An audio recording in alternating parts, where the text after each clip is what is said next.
Welcome everyone to the SEC Fireside Chat. Today with Hanna, co-founder and ex-CEO of Dorsu.org. We're going to talk about building and exiting a sustainable fashion brand in Cambodia, and hope you enjoy this session. We are looking forward to receiving many of questions either on Facebook or here in the Zoom webinar through the Q&A feature. The structure of our talk today is we're going to have a conversation for about 40-45 minutes, and then we're going to open the floor for questions. So thank you, Hanna, for being with us today. Hi, thanks for having me. It is a pleasure to have you here. Just for everybody, a short introduction of Hanna. Hanna is, as I mentioned, the co-founder and ex-CEO of the sustainable fashion brand Dorsu. Most recently, she moved back to Australia after over a decade of working and living in Cambodia to start her new role as the regional manager of Young Change Agents Social Entrepreneurship Program in Victoria and Tasmania. The program is aimed at 10 to 18-year-olds and encourages youth to see problems as opportunities. Welcome. Thank you for having me.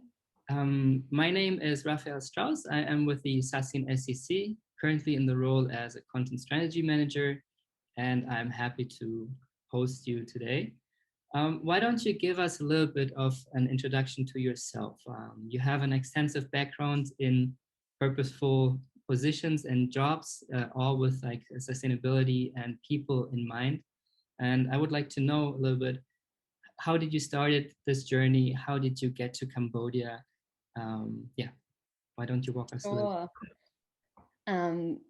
Yeah, thank you for having me. It's really nice to see so many people popping into the chat, and as you said, it would be great if people pop questions in as we go, because I can tell you as much about myself as I try, but you never know what people want to hear or are more interested in. So I have always tried to prioritize doing work essentially that acknowledges and honors my values, and that's certainly been a journey, and obviously our values change and we learn, and yeah, starting in Cambodia 10 years ago is very different to working in Cambodia recently. So obviously it's been a journey, but I have always found the idea of using business and enterprise as a model for social change, and that long ago was inspired by not wanting to really be a part of conventional charity models in ways that that I'm not always necessarily okay with the power dynamics that are created in charity, and I've been inspired by very large scale business that have used their not only their money, but their power and their reach and their ability to create change. And I've also been very inspired by a micro enterprise started by one or two people in their own community, also driven to put more priority on our impact on what we're doing on the environment and our natural world, and also people. So that took me to Cambodia as a very young person, really honestly. And so in as many ways as I thought that I could run a business that would create change and do good in Cambodia, created a lot of change in me as well, and has influenced my decision making, and has influenced my priorities around what I'd like to spend my time doing. So it's been a very big move after starting a clothing company with one Cambodian lady who became an incredibly close friend of mine when we first met one another. She couldn't speak English, and I could probably speak about 3 words in Khmer, and we became very close friends, and we built a huge team, and we built a business that sells across the world, and we won sustainability awards, and we partnered with companies that I could never have possibly imagined ever working with, some of the biggest and most prominent companies in Australia. But we also, as you do, faced challenges that I could never have imagined until we went through them. And I'm very proud to have built something focused on creating a kinder, more intentional way to make clothing with somebody who became a very, very close friend. So I've recently moved out to Australia, and I'm really excited to be a part of Young Change Agents and the methodology around, allowing communities to be in charge of their own social change is reflected in Young Change Agents. So we're working with younger people, which is different for me, but we are still focused on the idea of reviewing your community and deciding what you like and what you don't like about it, and then using social enterprise as a model to get out and create the change that you want to change. So you want to create. So that's kind of led me to talking to you this evening. Thank you. Yeah, no, very good. I'm very curious, like, why Cambodia? Oh, look, I wish that was more strategic than what it is. I stumbled into Cambodia as a young person a long time ago. I was definitely curious about Thailand. Actually, I traveled from Australia out to Thailand because I'd been working in fair trade coffee. And I was 20 or something like that, 21 or something. And very cold in Australia, to be really honest. And so I packed up my bags and I actually initially headed out to Thailand. And traveling around Southeast Asia that long ago was very different to now. You didn't really check everything out on your phone or follow, Instagram to look up cool cafes, or it was very much like explore at a very different pace. And after looking around Thailand for a little while, I moved over into Cambodia, and I wish that I could say that I knew that sustainable business was the way that I wanted to go, but my journey was a lot bumpier in the beginning. I knew that I was interested in working in development, and I knew that I was interested in working with women and adults, but I sort of bumbled around a little bit before meeting a local school director in southern Cambodia. And so this was in 2007 and 2008, and he was just incredibly driven and very passionate, and really years ahead of his time on understanding that he could build his own community in bringing education into his community. And we were quite confronted by the amount of people working in the garment industry and the kind of conditions that they were working under. And we wanted to create something in the community as a business that could create alternative jobs. And that sort of, we pieced it all together in creating a business where we could sort of influence change while providing safe jobs, while working within a local school. And it was very grassroots development, but very community led, which was really important to me. So I stayed. Didn't plan on staying for as long as what I did, but I stayed. But I think it's very indicative of like many startups also. Like, it's, if you're married to one idea and try to follow that one idea, like, for better or worse, basically, it's not necessary that you get to the goal. So I think your journey is very indicative of finding something, looking around, and then developing something which can become something bigger than oneself. So I thank you for sharing your personal. I would like to loop back a little bit at this moment, maybe because you mentioned like the garment industry was so prominent in Cambodia back at that time. I think for many of us, it's not understandable what the garment industry is, or in general, or what the importance of it is. Also, maybe in the backdrop of Cambodian history a little bit. But let's keep it brief, and we're gonna go later to that topic a little bit more. Can you put a little bit that into context for us? What is the garment industry? I mean, the garment industry has been a pillar of Cambodia's economy for decades. Historically, the intention when you look at kind of global politics and industrial and globalization,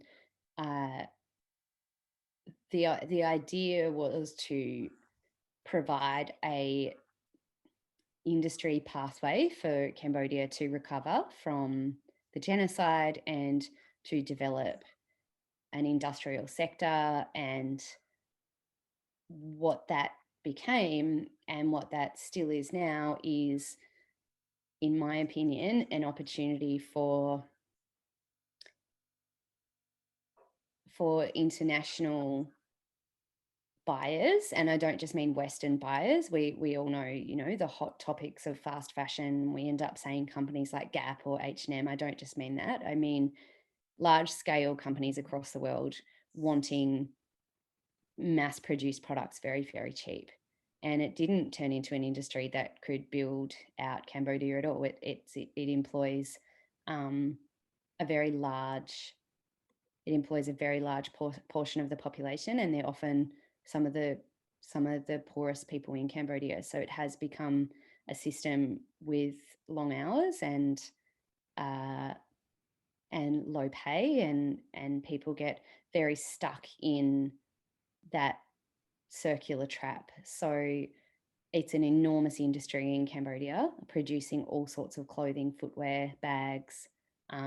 It's not, even though Cambodia is unique and is a country that has legalized labor standards, it's not a quality of life for Cambodians at all. Thank you.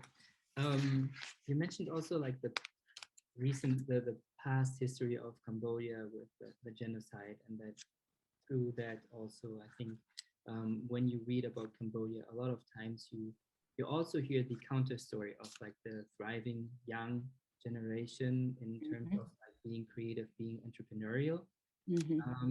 Can you talk to us a little bit about your startup journey? Like, where did the spark then came from to going out of the school context basically and really putting your foot into the water of entrepreneurship? I like to break it down into two chapters. My business partner's name is Kuntia. I'll probably reference her a bit throughout our chat. So just so you're all super clear, after working with the school that I was mentioning, Kuntia and I met and formed a very small scale business. And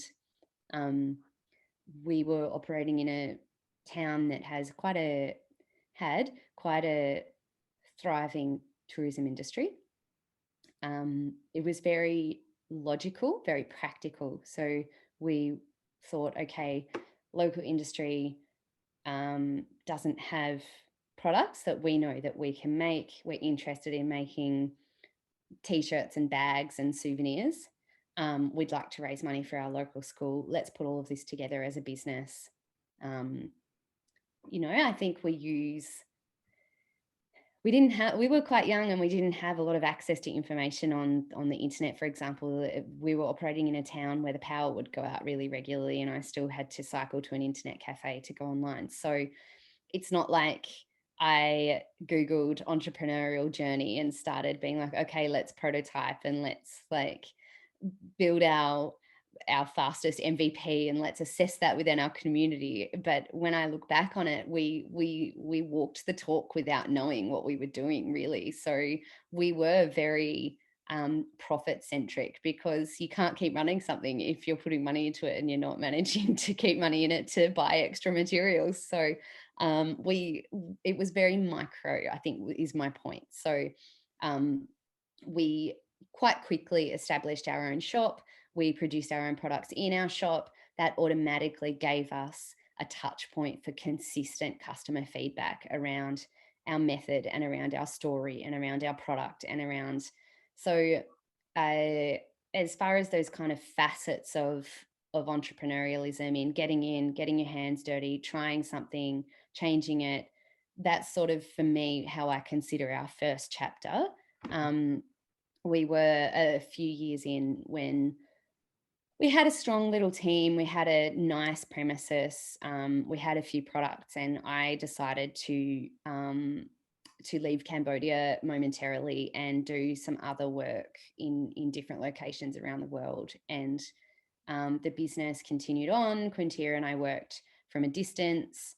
I'm really glad that I took a moment, because it was that time that exposed me to ethical fashion and to some of the industry dialogue and industry movement in brands beginning to talk about how their clothes were made and talk about where they were doing their sourcing. And I'm really lucky that I left and had a minute, because I don't think while I was stuck in it and running it and busy thinking about the day to day, I don't think I had the capacity to kind of stand back and have a really good look at what we were doing and look at what was going on in the industry and decide where to go. And so, for multiple different reasons, we decided to open a new chapter of Dorsu. And I called Quintia and I was like, I think I know where this fits. Like, what do you think? Shall we just grow it and go global and make all of these clothes? And she was kind of like, I'm glad you finally realized, like, I've been waiting to do this for a really long time. But we quite literally wiped the table clean. So we had a team at that point.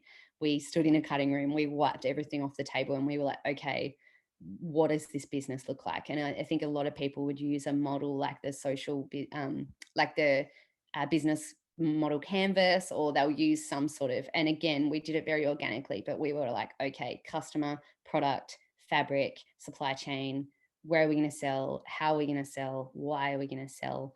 And there are some really important changes that occurred in our journey there. And one was, we still felt like people were looking to our business as a charity rather than looking at it as a business. And that, a lot of that is because of the imbalances in Cambodia's economic status. It's a lot about a story that's been told in Cambodia for a very long time around a lot of NGOs and charities. We felt like we just couldn't shake that idea that if you're making something fairly, you must be a charity. And that's why we decided to just strive out and be a very, very focused clothing brand. And it worked.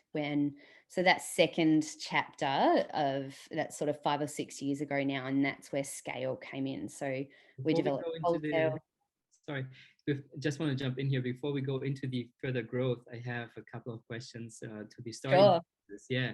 So can you say tell us a little bit about like the initial phase? Because you mentioned that you started out with manufacturing within the shop and being very, very quickly to iterate, to build MVPs, so to say, and then change them, get customer feedback directly, which in the entrepreneurship world is the bread and the butter together kind of. In the beginning, you want to be close to the customer and get a feel of what they want to. Was this something very common or uncommon for the garment industry or for the situation over there? And what were like the first realizations of success that you were going the right track? I mean,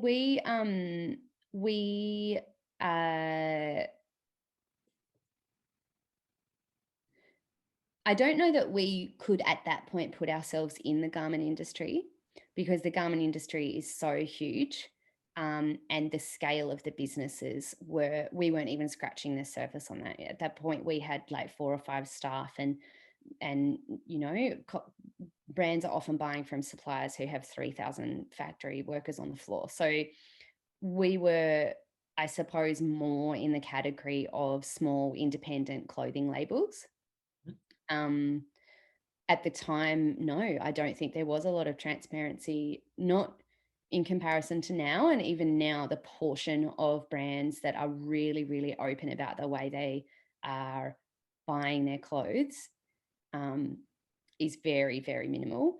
But we also, our strength always has been that we produce our clothing ourselves. So yes, I did say that it was like literally on the store floor when we had like 4 people.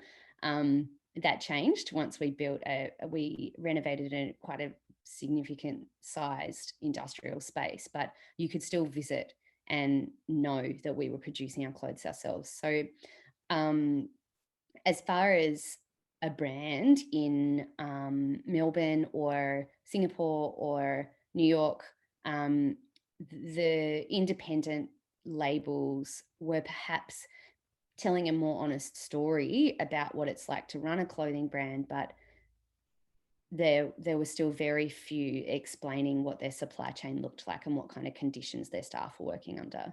Whereas for us, we were just like, hey, we make it ourselves. And we believe that you should know exactly where your clothing comes from and what kind of conditions it's being produced under. And if you're lucky enough to be in Cambodia, you can walk in and have a look. And if you're not, we'll definitely stay connected with you via Instagram, was kind of the approach. So that in the context of your question, that has always been the first thing people were really interested in.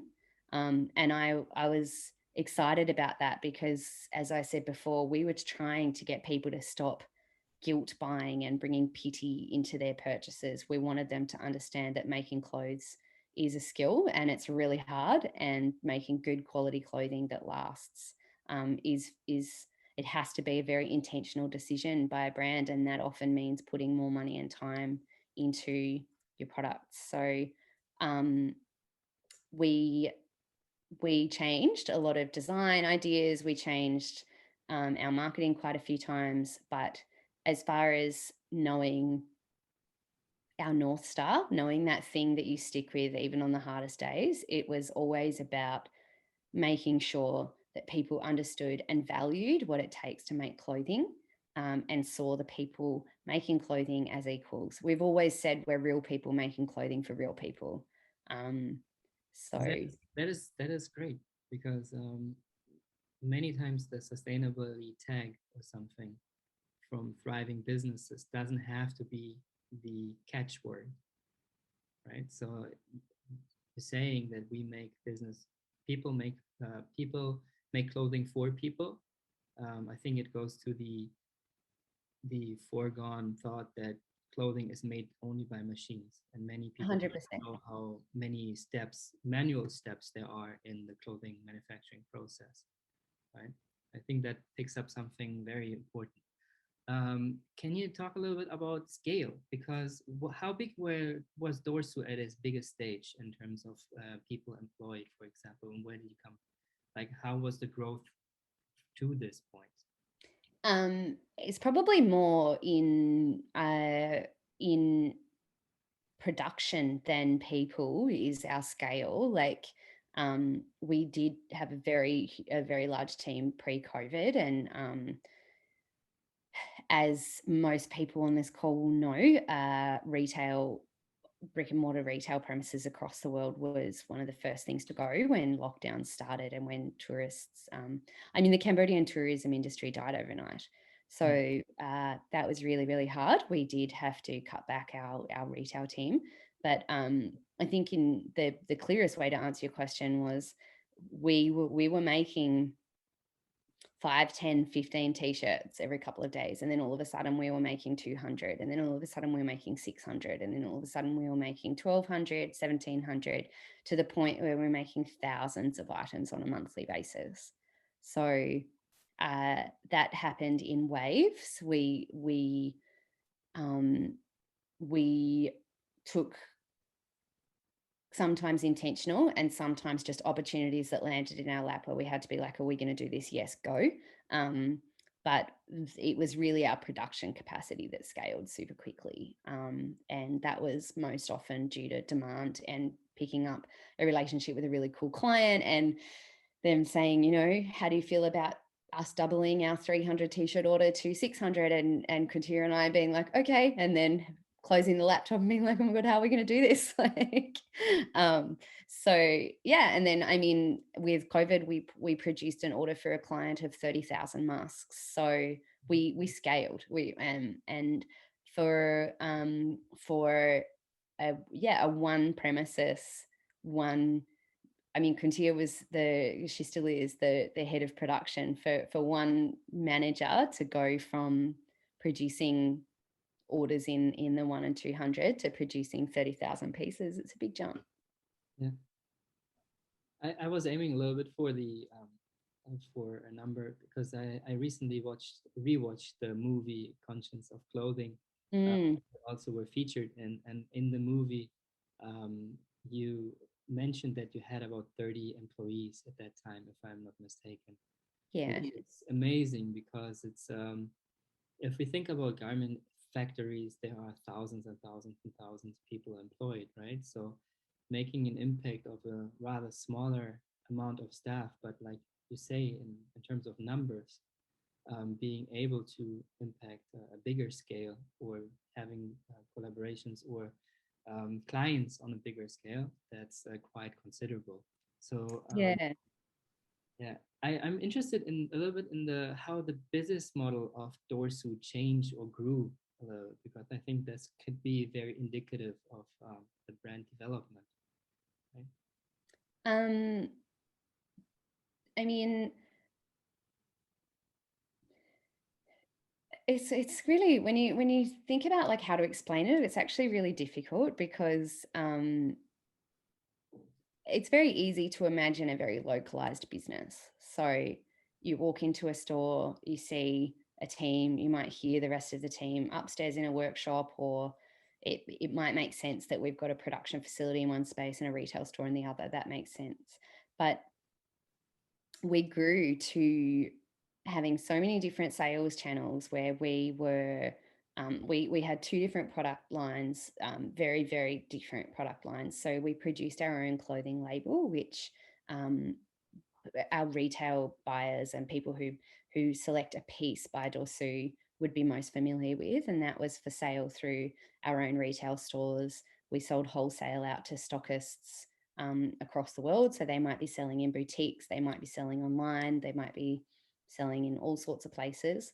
We also had our own online store that serviced orders globally, but then simultaneously we also ran a merch range so that's sort of t-shirts, long sleeves, tank tops for, I mean, the range of customers. It was everybody from a hotel and restaurant and bar that might have 10 staff, and so they might want to buy 30 or 50 printed t-shirts, all the way through to international NGOs running enormous marketing campaigns that they'll buy 1,000 t-shirts for.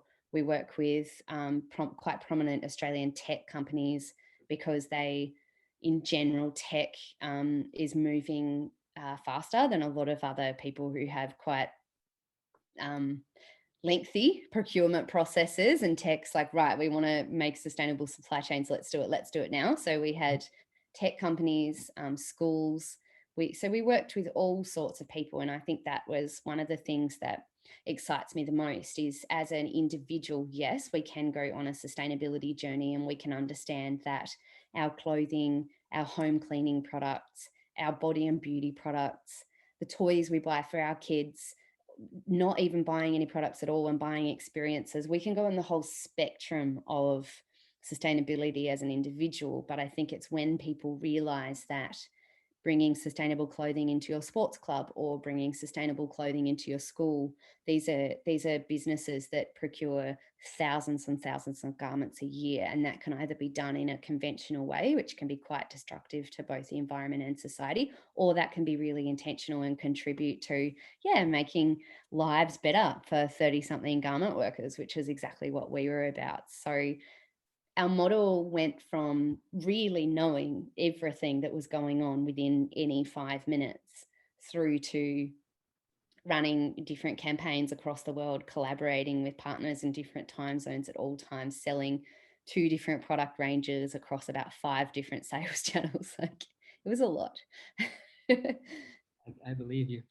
Tell us a little bit about the sustainability approach Dorsu took. What how do you, what was for you the most impactful sustainable advantage, so to say, you saw to incorporate into the business model? Look, I've always believed you clean up your own backyard first. So right down to from day one, we decided that why would we run a business that was going to sell products to raise money for a community if we didn't include the people in our team and see them as our community? And that was Quintia and I, as young 20-something-year-old kids, essentially starting a business with one staff member, all the way through to what we built and recently sold. So the labour conditions were absolutely paramount to us. It wasn't enough to just say, oh, we pay our staff the legal minimum wage. We looked at the fact that working in Cambodia, according to the law, is a 6-day work week, and garment manufacturing is manual labour, predominantly done by women. So we wanted to work 5 days so people could be mums and could be healthy and could be well. The legal minimum wage in Cambodia is not in any way enough to look after yourself and your family. So we paid fairly. We then got into the fun stuff where we perhaps, I'm not sure, but we might have been the first company in Cambodia to offer paternity leave. I'm not sure, but we offered an extensive range of leave and training on site because it was important to us that if we were going to have people work for us and effectively earn our business money so we could go and do all of the things that we wanted to do, the very least, and the fundamental obligation of us as business owners was to treat them the way that we would want to be treated ourselves. On top of that, we chose to work with remnant fabrics in our supply chain, which wasn't necessarily a solely environmentally sustainable decision, environmental sustainability decision. Fabric. What are those fabrics? Can Yeah. you explain them a little bit, because I think it's So fabric in the conventional garment industry is in Cambodia, it's imported. It's not produced, and well, it is, but not at a scale and a quality and to our products that we were wanting to use. And for multiple different reasons across garment manufacturing, leftover fabric is available. It's considered waste, but it's definitely not waste. And there is an entire thriving unregistered sector in selling these leftover fabrics. So that might mean that a very large brand cancels an order and cuts an order by 30 or 40% of factories left remaining with fabric. It might mean that a factory over orders fabric, trying to plan what might happen with an order, or thinking that if a customer gets an order, they might want to do a quick turnaround on a second order. But so we're talking anywhere between 2 or 3 rolls all the way up to 800 to 1,000 kilos of a fabric being available and left over at the time. It's not scraps, like we're not working with hand piece scraps because they are generally discarded because they're faulty, and we didn't want to work with it. That was hard to do the business that we wanted to run. So we chose to work with leftover remnants because they're in Cambodia, literally sitting around in warehouses for a really long time. So it's a product that's already in existence. But from day one, when we started the business, we knew that if the industry were to change in the way that we wanted it to, and for it to generate less waste, that fabric would eventually not be available. And we were really okay with that because we figured that and it's true, like now this is actually what's happening. So an increase in demand for sustainability means that more sustainable fabrics are being produced across the world. They're more readily available. The minimum orders for small brands like ours are dropping down. It is becoming much more possible than back when we were looking at sourcing a certain organic bamboo crossed with whatever fabric. It might be normal that you would have to buy tens of thousands of dollars of fabric at a time, and we just weren't in a position to do that. So we made a rounded decision that I stand by. I think that whole sector is it will change, but it's not changing just yet. And it's got all of this beautiful, available, really high quality fabric. So we went with that. And then my answer to your question is getting super long, so I'll be super quick in saying, and then we chose everything from running water tanks and collecting rainwater and washing we pre-wash fabric and then post-wash clothing to prevent shrinkage. That's all done in rainwater as much as possible. We selected our tags based on making sure that they were post-consumer recycled paper, all of this sort of decision making around being a single plastic free workshop since day one, like a single-use plastic free workshop. So yeah, I guess to close out on what I'm saying, it was important for us to look in our own backyard first and do as many things in regards to our wasted fabric and making additional products out of fabric cut over from our first round of designs. But then that sort of extended out into much more advocacy around the industry and collaborating with partners on certain sustainability campaigns and attempting to try and be a voice in pushing for other people to change as well. So once we sort of grew our legs and were running a little bit, it wasn't just about what we were doing within our own four walls. It was also about challenging people on what they could do in the greater industry. Great, thank you Sorry, very that much. was a really long answer to your question. One of the most important parts of the whole thing, right? Because it's not, I think you reflected quite nicely that it's not solely about sustainability, but putting also sourcing affordable resources as well, and then thinking about circularity as well. So I think that's was quite a lengthy but great answer. Thank you for that. You mentioned like change. Did you at any stage started doing Southeast Asian corporations, basically working or networking with Thailand or other countries in the region? A little bit.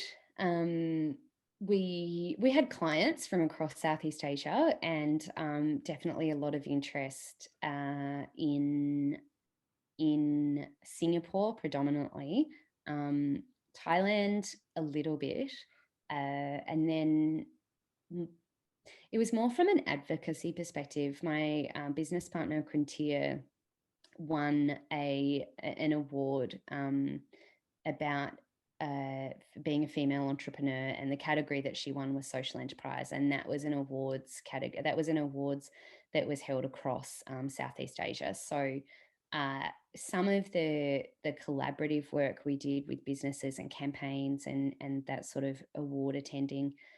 Also, a few of our clients were international operators in and across Thailand and Vietnam and Cambodia as sort of a region. So we also worked with clients wanting to bring more sustainable products to their supply chains there. But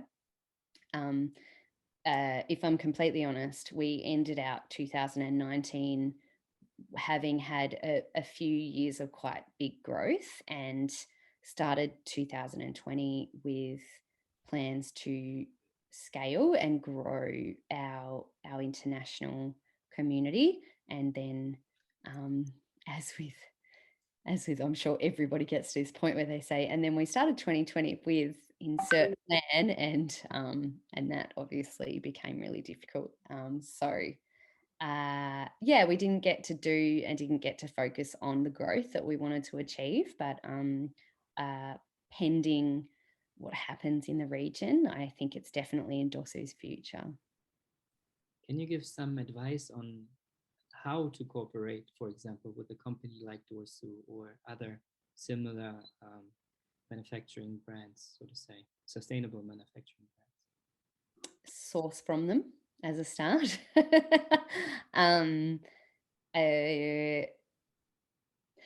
think the key part of collaboration for me is, and I think this is why I worked so well with Quintia, is with openness and transparency and communication, we really can across so many borders, and sourcing in Southeast Asia is really important, because I think a lot of people are leaning towards sustainability and saying, oh, well, it would just be easier if I I just do this at home. And I'm seeing that a lot in Australia. Like a lot of people are like, oh, well, wouldn't it be better to buy in Australia? It's like, no, that doesn't necessarily guarantee that people making your clothes are under decent conditions. And it's the same in Thailand.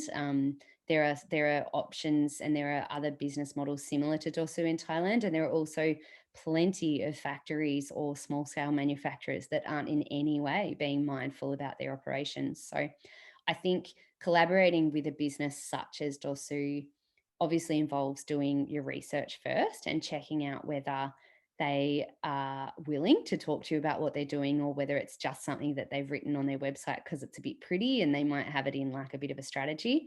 But I think being bold and open, and if there's anything that COVID should have taught us, it's about the importance of connection. And so I think building real relationships, and whether that means you're a brand and you're looking to work with a supplier, whether that means that you're a brand and manufacturer and you want to more collaborate with Dorsu and work together and produce products that you can sell to other people or learn from each other, or I think doubling down on openness and communication is really, really important.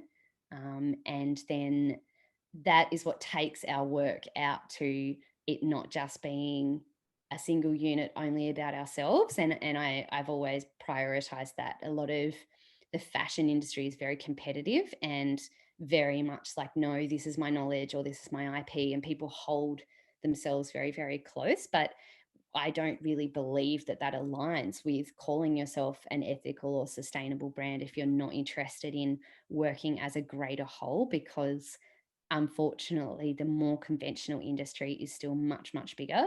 And we have such a greater chance of changing that when we work together. Thank you very much. I think before we open for questions, I would love to hear your thoughts on the exiting part of Dorsu. You mentioned to me before it was very important to you to empower local community and to find somebody in the local community to pass that brand or baby or project onto. So can you talk to us a little bit about your personal transition out of Dorsu, like what your thoughts were in it, and yeah, just how it came about. Sure. Look, I wouldn't be telling the truth if I didn't say that we were also tired, and running and growing something is, in those first few years, it is really, really hard, and you give everything that you have and more.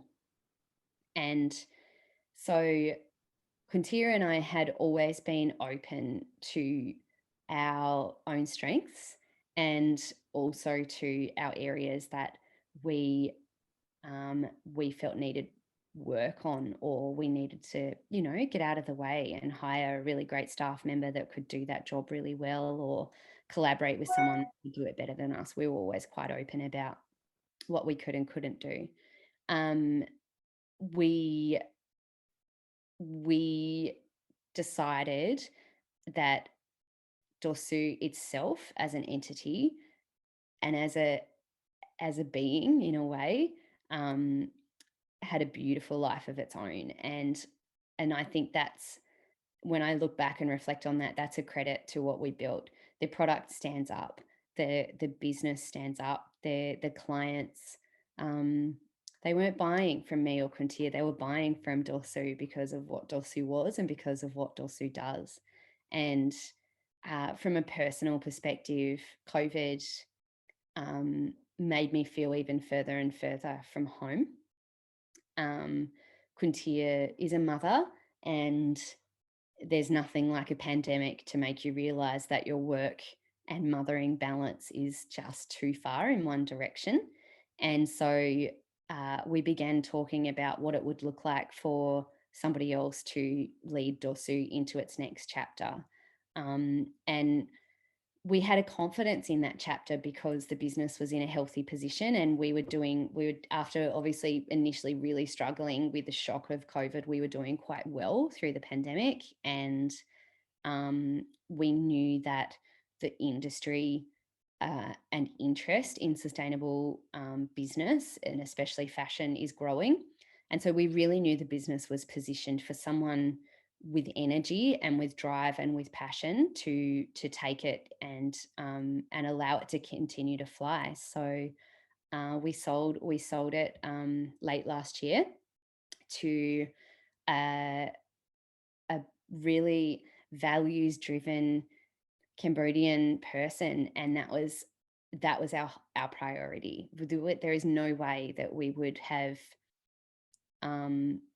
stepped back, and we stepped back in very different ways. So I've transitioned into Australia, as we mentioned at the beginning. Kuntia actually is still head of production and in charge of our team and doing the pieces that she's very, very good at, with the alleviation of the stress of ownership, honestly. But more than money, or more than opportunities, or more than businesses or products, we wanted to see it in the hands of someone that was going to build on the values of the business and add more. So it was actually a lot easier than I thought. I think if I had been watching a chat like this and you hear people talk about it, I probably historically would have been like, oh my gosh, I could never, well, how could I? But actually everything fell into place. And when something feels right, it feels right. And the business is going well.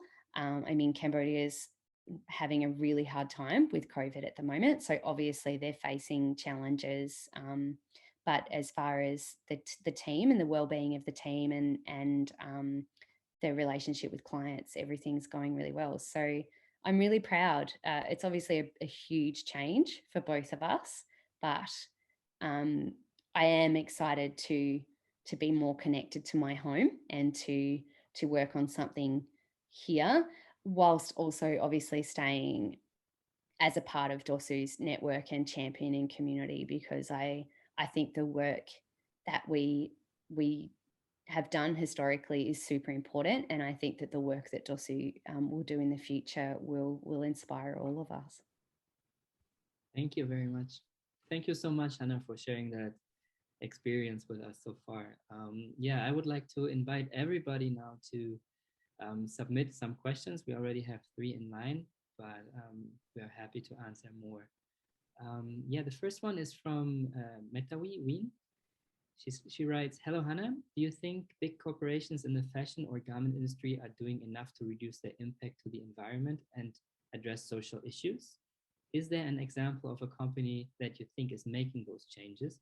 And in what particular aspect of the supply chain that you have seen most improvements? No, big corporations are not doing even close to enough. That's the simple answer, and that probably will be my answer for a very long time. Yes, there are companies that are really exciting. I think we all know Patagonia and we all love Patagonia, and watching. The reason I always come back to Patagonia as an example is they also, for me, it's not just about the manufacturing side, it's also about the way that we treat the customer. And one of my big issues within fashion is in this fast-paced, influencer-driven world where brands make us feel crappy about ourselves and force us into thinking that we need to buy clothes, whereas Patagonia, from the sourcing all the way through to treating their customers as capable, individual, incredible, strong humans, is really important to me. A lot of brands are focusing on transparency, and I think that's where it gets really grey around greenwashing, and whether I don't believe in fast fashion, frankly. Even if a fast fashion company releases a conscious collection and they use some organic sourced cotton, that doesn't mean in any way that they're monitoring their supply chain and the labour conditions going on along that supply chain. And although that's probably my answer to the third point, is I do think there has been incredible progress made. The UK, followed by Australia, implemented an anti-slavery act intentionally for supply chains, demanding large-scale companies importing from overseas to show that they are monitoring and taking action across their supply chain to prevent slavery, which is a huge move in sustainable fashion. Whether that's trickling down to the companies actually doing it or not is a little bit more arguable, but there is acknowledgement of labour atrocities happening across supply chains. However, it becomes messy when we look at chemicals being used for dye and how they're disposed in rivers and oceans, and how much brands really can do and then demand of manufacturers in that area. So I fundamentally, I believe that sustainability is about less stuff in general. I look at companies like Eileen Fisher and Patagonia and so many phenomenal labels that are doing reduce, rewear and repair, bringing their own products back to either make new products or to fix them. I would like to follow up with another question, because you mentioned Australia and the UK applying already sort of legislations to supply chain slavery mitigation, if you want to call it this way. Yes. There's also, like, from the EU, I know that there is some legislation in place, Human Rights Due Diligence Act, which will come into place some sort next couple of years, so to say, which requires companies to provide documents that basically if you want to do business with the EU, you have to show that there were no human rights violations or such.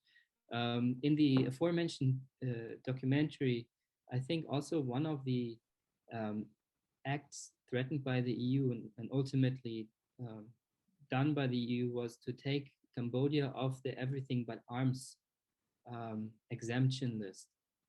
I believe it was during your time you were still in Cambodia, right? So speaking about like what legislations can do, did you notice any effect of that in the industry? And if so, how? I'm conscious of talking too much about that, actually, from a safety perspective, honestly. But one thing I do think is important is the international markets, as we see in all sorts of trade agreements and trade sanctions, really do have the power to shift systems when they're implemented. As far as those sort of negotiations within Cambodia, a lot of movement and a lot of decision making is going on with brands for multiple different reasons, which are only going to be made even greater for during COVID. So brands across the board have to look at whether it's worth producing in places if they do end up having to pay additional taxes. And I think the sad thing is that the people at the end of their supply chain will be the ones that will suffer no matter what happens there. And perhaps that's a good way to bring it back to us and our power as individuals and supporting smaller brands. And I don't mean brands that are one person. Obviously, like one person brands are great too, but we shouldn't be hesitant in thinking that smaller brands can't produce at the scale that we might need for our events or for our schools or for our companies and organizations. You can still source what you need from companies that over the next little while are potentially going to need your support more than ever. Right, thank you very much. Let's bring it a little bit to the entrepreneurship story back. We have one question from Sam, which is, what was the hardest part of the early Dorsu journey, and what would you recommend to others who might face a similar challenge in their own entrepreneurial journey? It's a really good question.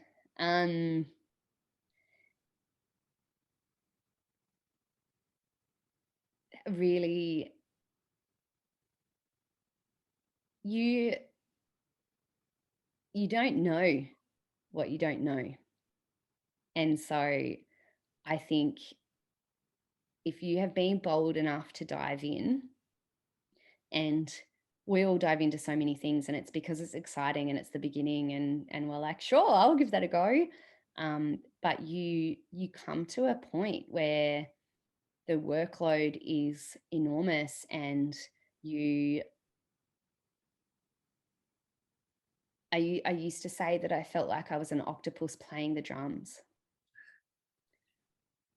And it's just because you do all of the different things. And I remember watching Quintia receive her award, and her journey, I mean, my journey was hard. I don't have a business background, and I hadn't done anything in enterprise before, and it was hard for me.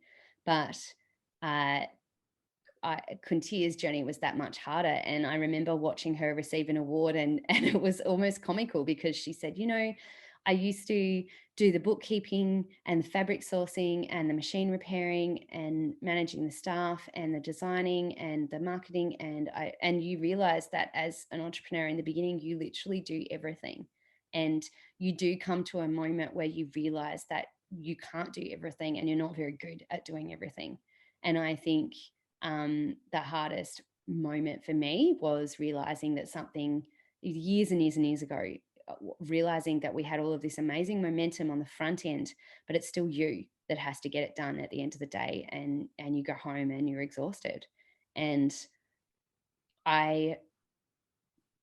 in hindsight, I got so caught on the mouse wheel of orders coming in. You've got to pay your staff, you've got to source fabric, you've got to pay more, you've got to produce more clothes, you get so stuck on the day to day that I didn't take a step back and really review like what was working and what wasn't working, and focus on our strengths. And I made that mistake a few times.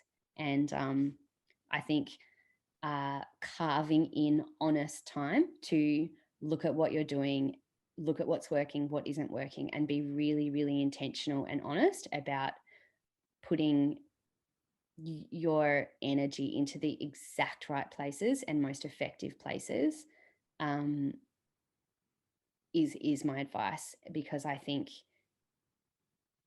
it's a really, really common mistake to forego strategy, because strategy involves looking 3 months, 6 months, 12 months ahead. And you're like, that's fine, but I've got to get this order made today.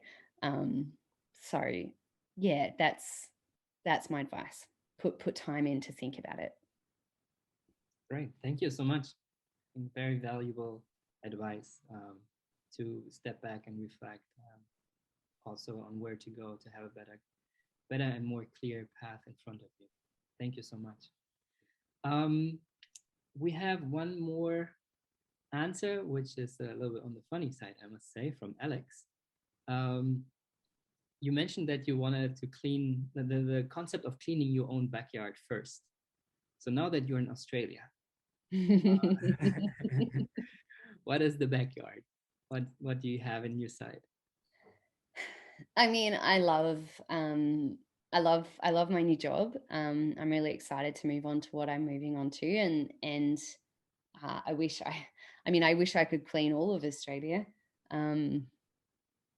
I don't love a lot of things about the way this country operates at all, but I suppose my reference into cleaning your own backyard first is also working within your realm and what you can do. So whether that be, sitting down like Quintia and I and deciding what we had control over in our own business, whether that's your home and the way you implement your values across your lifestyle. But I think I'm really excited about what I'm working on in Australia at the moment, and it's a really refreshing change, honestly, to be working with young people, constantly being humbled by their view on the world and the business ideas that they're coming up with and the issues that they want to address, and balancing that responsibility of suddenly becoming someone a lot older than them, and they do feel like they've been left with a certain world. And although I'm not necessarily in the demographic of people that left the world the way that it is right now, I might be labelled like that a little bit by them. But working with young people and changing that mindset from all of these problems that we're facing into what can we drive for solutions, and what solutions are going to be relevant to us, is a really, really exciting space.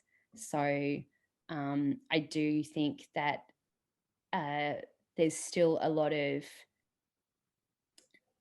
diversity in Australia. I think that it would be an easy mistake to assume that coming from Cambodia over to Australia, there would be a certain level of, obviously, like, privilege, given Australia has access to education and health in the way that they do. But there is a lot of diversity here, and there's a lot of kids who access quite a lot, and there's a lot who really don't. So I'm really excited to be a part of young people learning about the power that they have to make the changes that they'd like to see in the world.